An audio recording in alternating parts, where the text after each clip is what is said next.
चुनाव हुआ है ये पिछली बार के चुनावों से अलग है। वो इसलिए कि विपक्ष के पास कभी इतनी बड़ी संख्या में नंबर्स नहीं रहे, पार्षद नहीं आए जितने इस बार बीजेपी के पास में विपक्ष में रहते हुए आ गए हैं। तो इस वजह से आम आदमी पार्टी चुनाव जीती तो है, लेकिन अभी भी सरकार बनाने में उसको बहुत पसीना बहाना पड़ रहा है। और अगर आज 3 सदस्य आम आदमी पार्टी के सीट जीत पाते हैं तो जाहिर है फिर 3 बीजेपी के जीत जाएंगे। आगे बहुत केवल आपस में राजनीतिक स्तर पर नहीं बल्कि निगम चलाने में भी बहुत हमें परेशानियां जो है देखने को मिलेंगी। तो ये कहा जाए क्या शरद, अगर ये गलत नहीं होगा तो, कि एलजी ने एक नया पेंच फंसा दिया है और टकराव का एक और फ्रंट खुल जाएगा? वो तो है ही शारिक। जब आम आदमी पार्टी ने ये आरोप लगाया था, दिल्ली सरकार ने भी ये आरोप लगाया था, चिट्ठी भी लिखी थी मुख्यमंत्री ने कि होता यह है कि ये जो मनोनीत पार्षद हैं ये चुनी हुई सरकार उपराज्यपाल को नाम भेजती है और वो नोटिफाई करते हैं, लेकिन उपराज्यपाल ने ये अपनी तरफ से ही नॉमिनेट किया है। और जब मुख्यमंत्री ने चिट्ठी लिखी तो उन्होंने इसमें यह हवाला दिया कि एक्ट में लिखा है कि जो एडमिनिस्ट्रेटर है उसने ही अपॉइंट करना है। एडमिनिस्ट्रेटर कौन है? तो क्योंकि वो दिल्ली उपराज्यपाल के बारे में लिखा है तो उन्होंने अपॉइंट कर दिए हैं। जो दिल्ली की चुनी हुई सरकार है उसका ये कहना है कि ये सिर्फ नाम के आधार पर लिखा होता है। इसका मतलब ये थोड़ी कि एलजी के अपने पास कोई डिस्क्रिशनरी पावर है या फिर स्वयं स्वतंत्र वो कोई फैसला कर सकते हैं। जो चुनी हुई सरकार है उसी को ही उनको आगे बढ़ाना होता है और इससे पहले भी यही होता रहा है। तो टकराव का रास्ता तो पहले ही खुला हुआ है और अब जब जैसे जैसे आगे बढ़ेंगे, जैसे मामला फंसेगा तो ये मुद्दा जो है वापस से उठेगा कि आम आदमी पार्टी जीत गई थी लेकिन उसके जोन के अंदर जो है इस तरह से एल्डरमैन जो है अपॉइंट किए गए और उसकी वजह से जो है सारा समीकरण जो है बदलता हुआ दिखाई दे रहा है। शरद, बहुत संक्षेप में मेयर और डिप्टी मेयर का चुनाव, क्या बीजेपी एक हारी हुई लड़ाई लड़ रही है या गेम खराब भी कर सकती है? बहुत संक्षेप में। बस वॉकओवर नहीं देना चाहती है आम आदमी पार्टी को। ऐसा नहीं दिखाना चाहती है कि हम हार गए, हम मैदान छोड़ के भाग गए, बल्कि दिखाना चाह रहे हैं ठीक है भले ही नंबर्स कम थे लेकिन हमने पूरी लड़ाई लड़ी और सामने वाले को आखिर तक हमने फंसा के रखा कि देखते हैं कौन जीतेगा। शुक्रिया शुक्रिया शरद, बेहतरीन तरीके से इस पूरे घटनाक्रम और जो कुछ आज हो रहा है और आगे किस तरह की तस्वीर बनेगी उस पर रोशनी डालने के लिए फिलहाल वक्त एक छोटे से ब्रेक का है।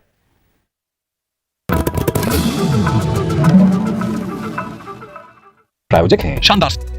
दिल्ली नगर निगम में आज मेयर, डिप्टी मेयर और स्टैंडिंग कमेटी के 6 सदस्यों का चुनाव होना है। मेयर पद के लिए आम आदमी पार्टी की शैली ओबरॉय और बीजेपी की रेखा गुप्ता के बीच टक्कर है। पहले चुने हुए पार्षद और फिर मनोनीत पार्षद शपथ लेंगे। पिछली बार मनोनीत पार्षदों को पहले शपथ के लिए बुलाने पर भारी हंगामा हुआ था।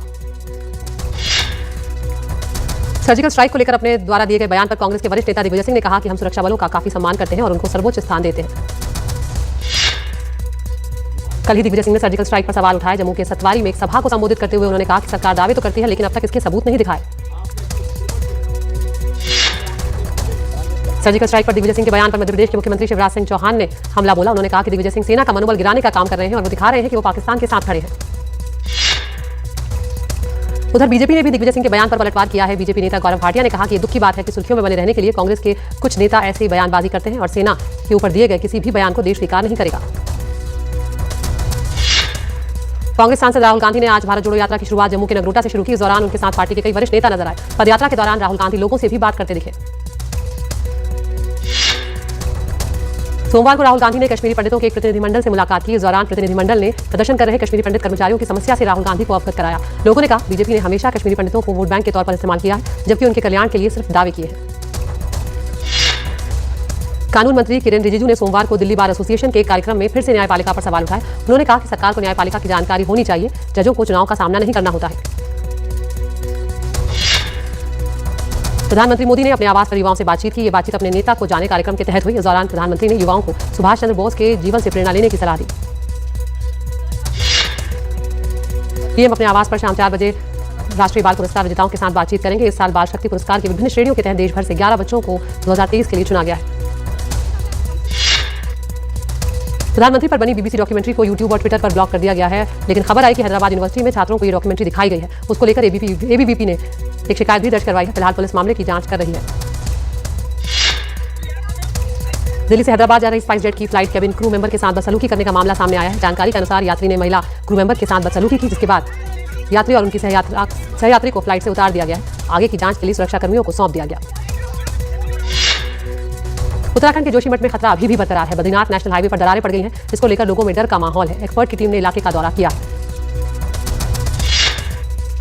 श्रद्धा वालकर हत्याकांड मामले में दिल्ली पुलिस आज चार्जशीट दाखिल करेगी। सूत्रों के मुताबिक पुलिस ने 3000 पन्नों की चार्जशीट तैयार की है, जिसमें 100 गवाह, फॉरेंसिक और इलेक्ट्रॉनिक सबूत हैं। नोएडा पुलिस को बड़ी कामयाबी मिली है। पुलिस ने बंधक बनाकर लूट करने वाले गैंग का पर्दाफाश करते हुए 4 आरोपियों को गिरफ्तार किया है। आरोपियों के पास से तमंचा, नकदी और वारदात में इस्तेमाल कार बरामद हुई है। ग्रेटर नोएडा में पुलिस ने गांजा तस्करी गैंग का भांडाफोड़ करते हुए एक महिला सहित 7 लोगों को गिरफ्तार किया है। आरोपियों के पास से 502 किलोग्राम गांजा बरामद हुआ है। पुलिस ने बताया कि गांजा ओडिशा से यहां लेकर आया गया था। उत्तर प्रदेश के मऊ से एक हैरान करने वाला मामला सामने आया। यहां पर जिला अस्पताल में एक डॉक्टर ने हेलमेट से पत्रकार पर हमला कर दिया। इस घटना का वीडियो भी वायरल हो रहा है। पुलिस ने मामले की जांच शुरू कर दी है।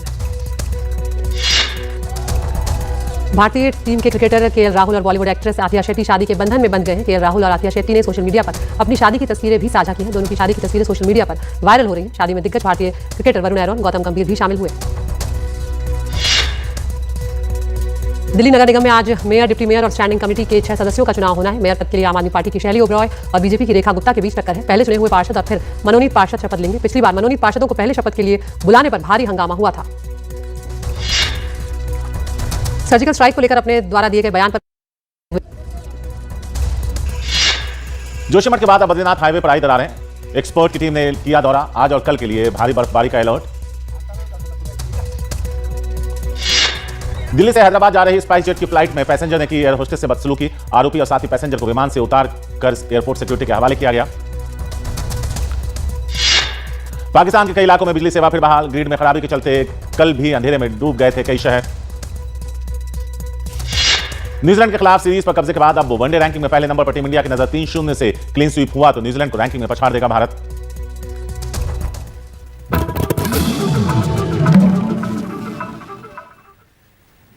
भारत जोड़ो यात्रा कर रहे राहुल गांधी के साथ जम्मू कश्मीर पहुंचे कांग्रेस नेता दिग्विजय सिंह ने सर्जिकल स्ट्राइक पर सवाल उठा दिया। जम्मू के सतवारी में एक सभा को संबोधित करते हुए दिग्विजय सिंह ने कहा कि सरकार दावे तो करती है लेकिन अब तक इसके सबूत नहीं दिखा। इस बयान को लेकर दिग्विजय सिंह का विरोध हो रहा है। जम्मू में आज डोगरा फ्रंट के सदस्यों ने उनके खिलाफ प्रदर्शन किया, उनकी तस्वीरें जलाई। दिग्विजय सिंह के बयान पर बीजेपी ने पलटवार करते हुए कहा कि यह भारत जोड़ो नहीं बल्कि भारत तोड़ो यात्रा पर निकले। पुलवामा जो कि पूरे तरीके से टेररिज्म का एक केंद्र बन चुका है, वहां हर गाड़ी की चेकिंग होती है। वहां एक स्कॉर्पियो गाड़ी उल्टी दिशा से आती है, उसकी जांच पड़ताल क्यों नहीं हुई? और जांच पड़ताल भी नहीं हुई और उसके बाद वो आके टकराती है और हमारे 40 सीआरपीएफ के जवान शहीद हो जाते हैं। आज तक उस घटना की जानकारी ना संसद में उन्होंने पेश की, ना जनता के सामने रखी। सर्जिकल स्ट्राइक की बात करते हैं कि हमने इतने लोग मार गिराए, लेकिन प्रमाण कुछ नहीं, केवल झूठ का पुलिंदा से ये राज कर रहे हैं। बड़े भारी मन से यह कहना पड़ रहा है कि कांग्रेस पार्टी का चरित्र, भारत जोड़ो यात्रा तो नाम की है, भारत को तोड़ने का कार्य स्वयं राहुल गांधी और तमाम कांग्रेस के नेता उनके इशारे पर कर रहे हैं। सुर्खियों में बने रहने के लिए गैर जिम्मेदाराना बयान देना यह कांग्रेस पार्टी का चरित्र है। आप भारतीय सेना के खिलाफ बोलेंगे, यह भारत बर्दाश्त नहीं करेगा। लेकिन आज दिग्विजय सिंह के सुर थोड़े बदले नजर आए। दिग्विजय सिंह ने कहा कि वो अपने रक्षा बलों की इज्जत करते हैं। The comments made are the comments by the opposition. I have got the greatest regard and respect for our defense forces and I hold them in highest esteem. Madhya Pradesh के मुख्यमंत्री शिवराज सिंह चौहान ने दिग्विजय सिंह का बयान पर निशाना साधते हुए कहा कि कांग्रेस का डीएनए ही पाकिस्तान परस्त है। कांग्रेस का डीएनए ही पाकिस्तान परस्ती का है। श्री राहुल गांधी जी साथ चल रहे हैं और दिग्विजय सिंह फिर सर्जिकल स्ट्राइक के सबूत मांग रहे हैं। ये सेना का मनोबल गिराने का पाप वो कर रहे हैं। पाकिस्तान के साथ वो खड़े हैं, ये दिखा रहे हैं। मैं तो श्री राहुल गांधी जी से ये जवाब मांगता हूं कि ये कैसी भारत जोड़ो यात्रा है। टुकड़े टुकड़े गैंग आपके साथ चल रही है। सेना का मनोबल गिराने का पाप और अपराध तो कम से कम कांग्रेस ना करे। दिग्विजय सिंह लगातार सर्जिकल स्ट्राइक पुलवामा जैसे हमलों पर सवाल उठाने।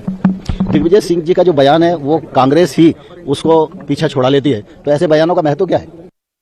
मुझे सवाल राहुल गांधी से पूछना है। आप निकले हैं भारत जोड़ने के लिए, आपके साथ चलने वाले बड़े बड़े नेता भारत को तोड़ने का काम कर रहे हैं और आप चुप क्यों हैं? ये सवाल आपकी साख का है और देश की इज्जत का है और भारतीय सेना के सम्मान का है। राहुल गांधी, इस बात को समझिए। राहुल गांधी, आपकी खामोशी ये और बड़े सवाल खड़ा कर रही है। तो कांग्रेस की भारत जोड़ो यात्रा आज जम्मू से आगे बढ़ गई है। सुबह यह यात्रा नगरौटा से शुरू हुई और रामबन तक जाएगी। कल यह यात्रा सांभा से जम्मू पहुंची थी। इस यात्रा में राहुल गांधी के साथ बड़ी संख्या में कांग्रेस के नेता और कार्यकर्ता शामिल। इस यात्रा के जम्मू कश्मीर में प्रवेश से पहले सुरक्षा को लेकर कुछ एहतियात बरतने की सलाह दी गई।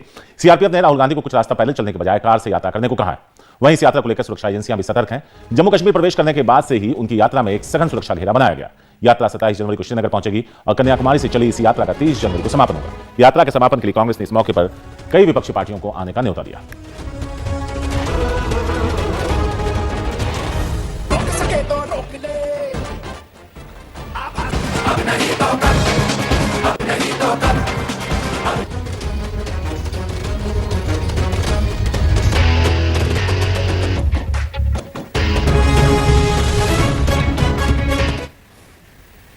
पीएम नरेंद्र मोदी ने देश के युवाओं से बात की। यह बातचीत अपने नेता को जाने कार्यक्रम के तहत हुई। यह बातचीत पीएम मोदी के आवास लोक कल्याण मार्ग पर थी। बातचीत में पीएम मोदी ने युवाओं को सुभाष चंद्र बोस के जीवन से प्रेरणा लेने की सलाह दी। पीएम से बातचीत को लेकर यह युवा भी काफी उत्साहित दिखे। इस कार्यक्रम के लिए देश भर से 80 युवाओं को चुना गया था। इन युवाओं ने संसद में सुभाष चंद्र बोस के सम्मान में आयोजित कार्यक्रम में भी हिस्सा लिया, जो अपने आप में पहली और अनूठी पहल रही।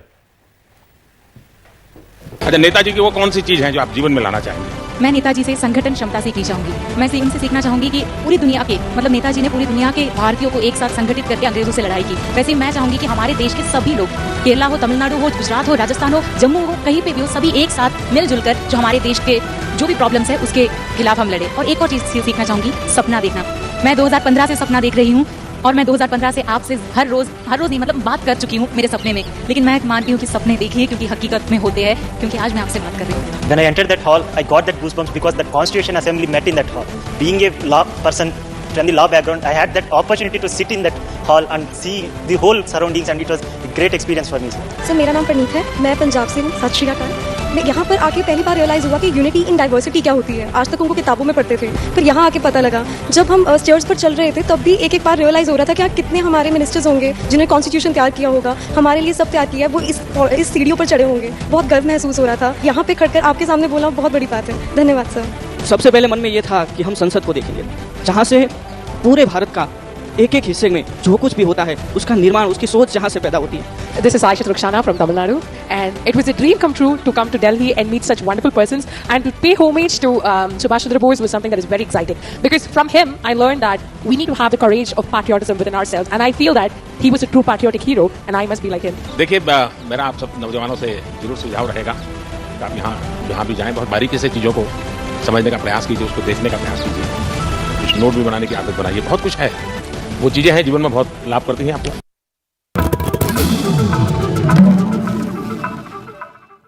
क्या आप थकान, तनाव?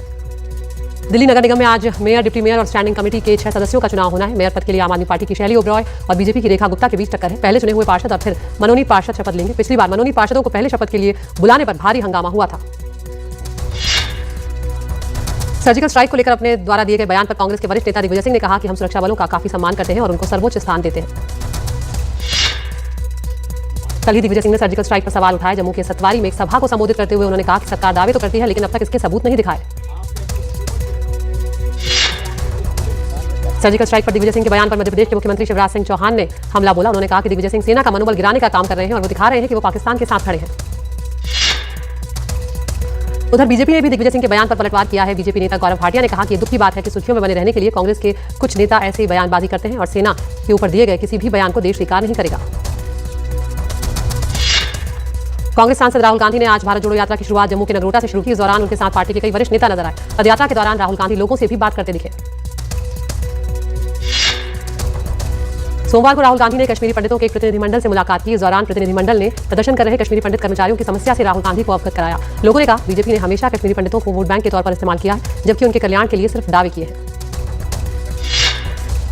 कानून मंत्री किरेन रिजिजू ने सोमवार को दिल्ली बार एसोसिएशन के एक कार्यक्रम में फिर से न्यायपालिका पर सवाल उठाए। उन्होंने कहा कि सरकार को न्यायपालिका की जानकारी होनी चाहिए। जजों को चुनाव का सामना नहीं करना होता है।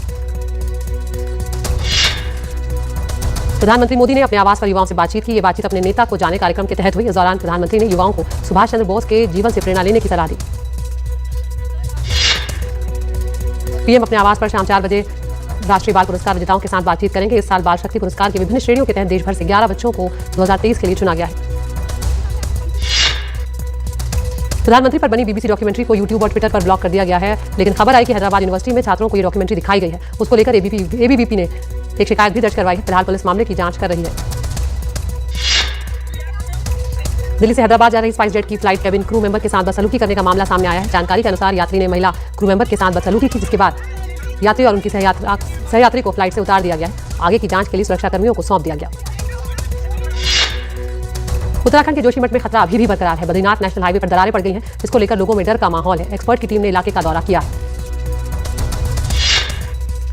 श्रद्धा वालकर हत्याकांड मामले में दिल्ली पुलिस आज चार्जशीट दाखिल करेगी। सूत्रों के मुताबिक पुलिस ने 3000 पन्नों की चार्जशीट तैयार की है, जिसमें 100 गवाह, फॉरेंसिक और इलेक्ट्रॉनिक सबूत हैं। नोएडा पुलिस को बड़ी कामयाबी मिली है। पुलिस ने बंधक बनाकर लूट करने वाले गैंग का पर्दाफाश करते हुए 4 आरोपियों को गिरफ्तार किया है। आरोपियों के पास से तमंचा, नकदी और वारदात में इस्तेमाल कार बरामद हुई है। ग्रेटर नोएडा में पुलिस ने गांजा तस्करी गैंग का भांडाफोड़ करते हुए एक महिला सहित 7 लोगों को गिरफ्तार किया है। आरोपियों के पास से 502 किलोग्राम गांजा बरामद हुआ है। पुलिस ने बताया कि गांजा ओडिशा से यहां लेकर आया गया था। उत्तर प्रदेश के मऊ से एक हैरान करने वाला मामला सामने आया। यहां पर जिला अस्पताल में एक डॉक्टर ने हेलमेट से पत्रकार पर हमला कर दिया। इस घटना का वीडियो भी वायरल हो रहा है। पुलिस ने मामले की जांच शुरू कर दी है। भारतीय टीम के क्रिकेटर केएल राहुल और बॉलीवुड एक्ट्रेस आथिया शेट्टी शादी के बंधन में बंध गए हैं। केएल राहुल और आथिया शेट्टी ने सोशल मीडिया पर अपनी शादी की तस्वीरें भी साझा की हैं। दोनों की शादी की तस्वीरें सोशल मीडिया पर वायरल हो रही हैं। शादी में दिग्गज भारतीय आज दिल्ली मेयर और डिप्टी मेयर का चुनाव हो जाने की उम्मीद। आपकी शैली ओबराय और बीजेपी के रेखा गुप्ता के बीच टक्कर। बिना हंगामे के पहले मनोनीत सदस्यों को दिलाई गई शपथ। भारत जोड़ो यात्रा के दौरान सर्जिकल स्ट्राइक पर दिग्विजय सिंह के बयान पर हमलावर हुई बीजेपी। दिग्विजय ने फिर कहा, सरकार ने नहीं दिखाए सर्जिकल के सबूत। दिग्विजय के बयान से कांग्रेस ने किया किनारा। श्रद्धा हत्याकांड को लेकर दिल्ली पुलिस आज दायर करेगी चार्जशीट। 3000 से अधिक पन्नों की चार्जशीट, 100 गवाहों के बयान दर्ज, आफ्ताब का कबूलनामा और नार्को टेस्ट की रिपोर्ट भी शामिल। जेएनयू में पीएम मोदी पर विवादित बीबीसी डॉक्यूमेंट्री दिखाने के लिए बांटे गए पंपलेट। यूनिवर्सिटी ने जारी की अर्जेंट एडवाइजरी। विवादित डॉक्यूमेंट्री न दिखाने की हिदायत। हैदराबाद यूनिवर्सिटी में भी कुछ छात्रों को दिखाई गई डॉक्यूमेंट्री।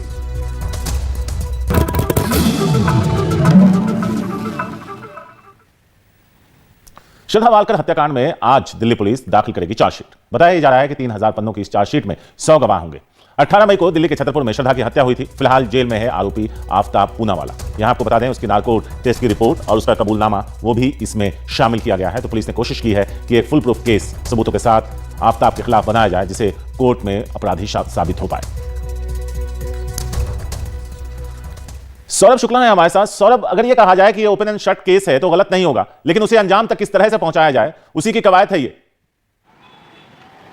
बिल्कुल, देखिए, पुलिस को शुरुआत में बहुत ठोस सबूत नहीं मिल रहे थे। बार बार आफ्ताब अपने बयान बदल रहा था। यही वजह है कि पुलिस ने उसका नार्को टेस्ट और लाई डिटेक्टर टेस्ट किया था। और सबसे बड़ी राहत पुलिस के लिए यही रही कि जो डीएनए सैंपल है, जो हड्डियां पुलिस ने बरामद की आफ्ताब की निशानदेही पर, उन हड्डियों का डीएनए मैच हो गया श्रद्धा के पिता के डीएनए के साथ। तो सबसे बड़ा सबूत है। पुलिस लगभग 100 गवाह भी इस चार्जशीट में पेश कर रही है, जिसमें जहां से आफ्ताब ने चाकू खरीदा था, जिस दुकानदार से आफ्ताब ने फ्रिज खरीदा था, श्रद्धा वालकर की हत्या मई 2022 में की थी। और उसके बाद लगातार आफ्ताब उसके इंस्टाग्राम अकाउंट से उसके दोस्तों से चैट करता रहा, ताकि ये समझ में आए कि नहीं, श्रद्धा ठीक है, श्रद्धा एक्टिव है। और उसके बाद आफ्ताब ने श्रद्धा का फोन भी जाके महाराष्ट्र में फेंका, जो अब तक बरामद नहीं हो पाया, ताकि ये लगे कि श्रद्धा कहीं महाराष्ट्र गई और महाराष्ट्र से नहीं मिल रहे लोगों को। उसने बाद में ये बताया कि उनका ब्रेकअप हो गया था, श्रद्धा उसे छोड़ के चली गई थी। तो कई कहानियां आफ्ताब ने बनाई, लेकिन जब डीएनए टेस्ट मैच हो गया उन हड्डियों का और श्रद्धा के पिता का, उसके बाद लाई डिटेक्टर टेस्ट और नार्को टेस्ट में जो कुछ बताया आफ्ताब ने, उसके बाद पुलिस ने जो छानबीन की, तो ये बिल्कुल केस बिल्कुल ओपन एंड शट केस है। और आफ्ताब